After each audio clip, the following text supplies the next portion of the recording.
The media may be changing, but this is old-style politics at work. The exact date of the provincial election remains a mystery, but that hasn't stopped parties and supporters from getting a head start, with a focus not always on policy. This week, Unite Alberta, which touts itself as the official Twitter account for Jason Kenney's office, shared this video online. It's slowed down and rendered into black and white, and asks why an NDP advisor is meeting with a former UCP-turned-independent MLA, many critics dubbing it creepy. Every Albertan needs to do their research. The video comes on the heels of a website launched by the NDP, ominously dubbed The Truth About Jason Kenney. But political scientist Jared Wesley says despite what some voters might think, Albertans are not historically immune to mudslinging. Remember the whisper campaign, literal whisper campaign against Ed Stelmach, where the radio ad said, "Ed has no plan."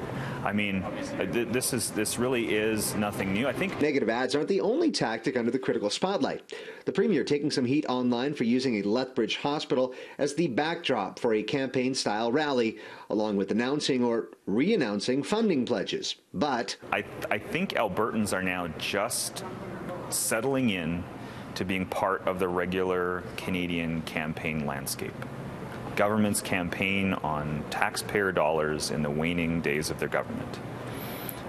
Opposition parties slag them for doing that. Of course, social media existed in 2015, a lesson former Premier Jim Prentice learned all too well with his comment about Albertans taking a look in the mirror. But if it seems like things have ratcheted up this time, well, you're right, and there's good reason. So I think people are really tuned in because there will be a real choice to be made.